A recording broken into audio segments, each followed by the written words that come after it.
What's up, you guys? Welcome back to my channel, Real Talk Recovery, where we talk about recovery from addiction and I share my life with you. My name is Nicole and I'm an addict, and my sobriety date is July 13th of 2015. And today I have got a special treat for you guys. First off, please excuse my hair. It is very humid out here. I think it's about to rain, so my hair has just went a frizzy mess, and I just got back from taking a walk and getting some exercise. So yeah, just bear with me on that. Now, I've been doing some videos lately all about the different substances that I used when I was in my active addiction. And today we're going to talk about Xanax. Xanax, Klonopin, Valium, just benzodiazepines in general. But when I was abusing benzos, it was mainly Xanax. So before we get into that video, if you don't mind, give this video a thumbs up. Don't forget to subscribe to my YouTube channel and click the notification bell. That way you will be made aware of every single time I upload. We do live stream videos every single night at 7 p.m. Central Standard Time. And tonight is our MARA meeting, Medication Assisted Recovery Anonymous. So I hope you guys will come and join us tonight at 7 p.m. Central Standard Time. So let's get into it. What is Xanax like? What does it feel like? What does it do? All right, so first of all, what I'm going to do is I'm going to share with you how I got started on Xanax. So ever since I was a little girl, I've always been very high strung. I've always had a lot of nervousness, paranoia, to the point where I would have really bad dreams at night, and I would feel like things were happening that weren't happening. I remember being like 6, 7 years old and dreaming about being kidnapped, and my dreams would be so vivid that I would see the license plate of the person that kidnapped me in my dream, and when I would wake up, I would remember it. So I was always just like really scared, okay? A lot of nerves, a lot of anxiety. But I never went to the doctor and said, hey, I've got anxiety, until I turned about 21 years old. So I ended up getting a job working for the state of Arkansas. And at that job I worked, it was the revenue office. And I don't know if you guys have ever been to the revenue office. It's the DFA, the Department of Finance and Administration. It's a long line. People that are in there are not happy and they just want to get out of there. So I was somebody that was taking people's tax on their cars. I was doing their IDs and driver's licenses, and they had to give me over a lot of money to pay the state. And so I had a lot of anxiety doing that job because people would get mad. They would cuss me out. I had one lady try to jump across the counter and beat me up for her sales tax being too high. So what had ended up happening is one day I was at work and my boss gave me a little pink Xanax. And I took that little pink pill, I think it was a 0.5, and I felt like I've never felt before. I felt this just relaxed feeling come over me. The only way I can explain it to you is just wow, I can do this job and I don't care what happens. That's exactly how benzos made me feel. They made me feel like I could do anything and nothing was going to affect me. So the moment I tried that first Xanax, I fell in love.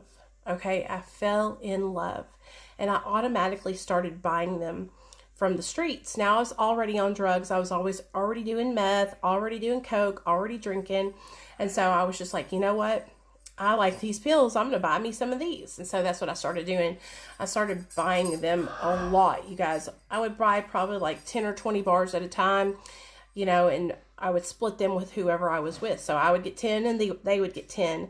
And I've always been like that in my addiction, where I would just take copious amounts of pills. I was always trying to get that next high that was better than the next one.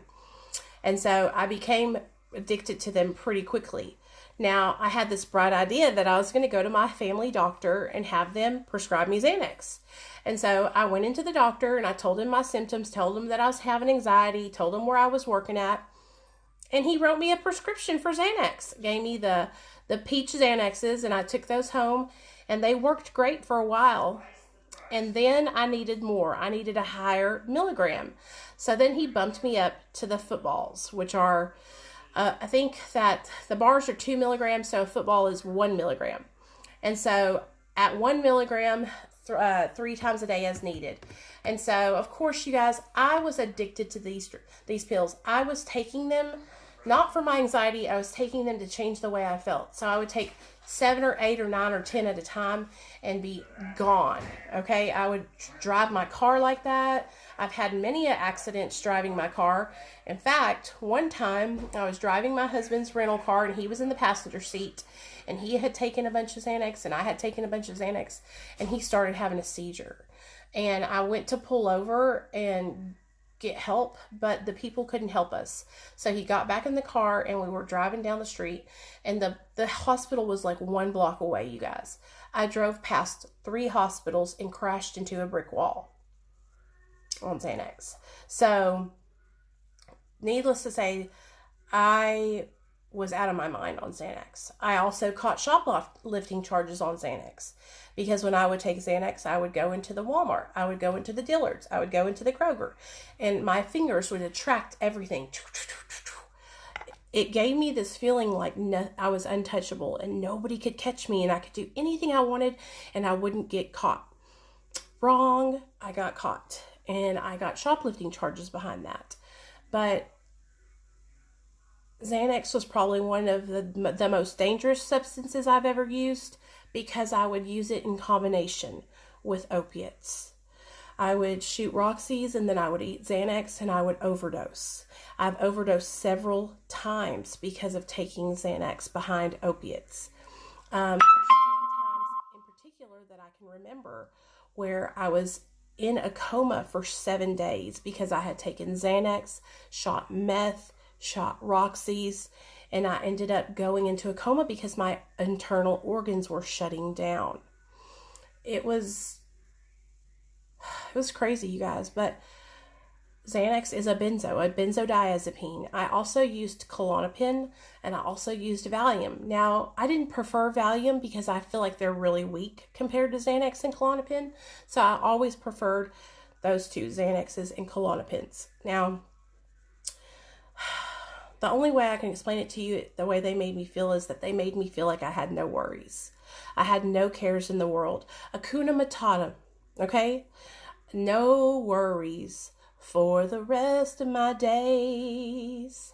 It's a problem-free philosophy. I need me a Xanax. That's how they made me feel. And I was ruthless and reckless on Xanax. For a long time, I couldn't drive a car, you guys.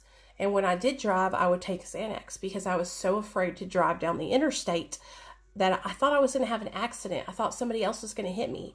Now, I still have a lot of paranoia and a lot of fear behind driving, but I've gotten so much better now that I'm sober. And just for everybody that's new, I've been sober since July 13th of 2015.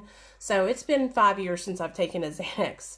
But I can remember it was like it was yesterday. And when I do think about drugs, that's one of the main things that I think about.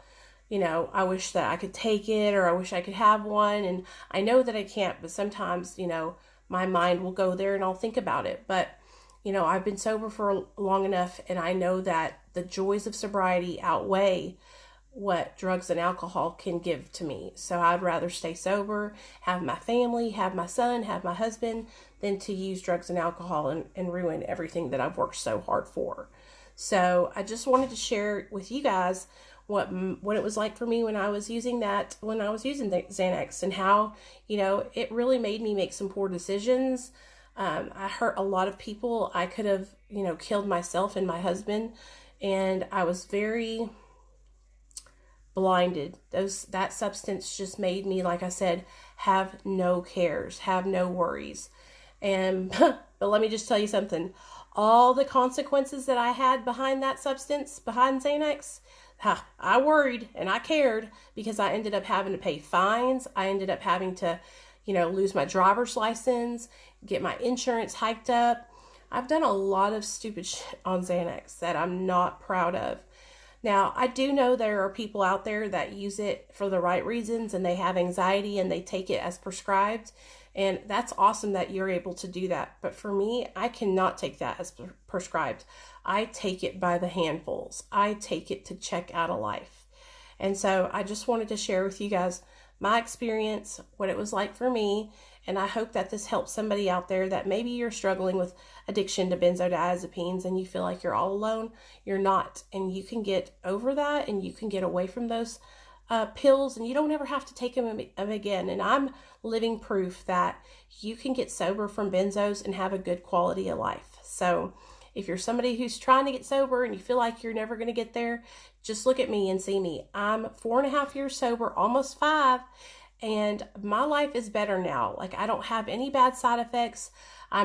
Everything's back. Like, I feel a lot better. And I know the longer I stay away from that shit, the better I'm going to feel every single day. So I love you guys. I hope you enjoyed this video, and I'll talk to you later. Bye.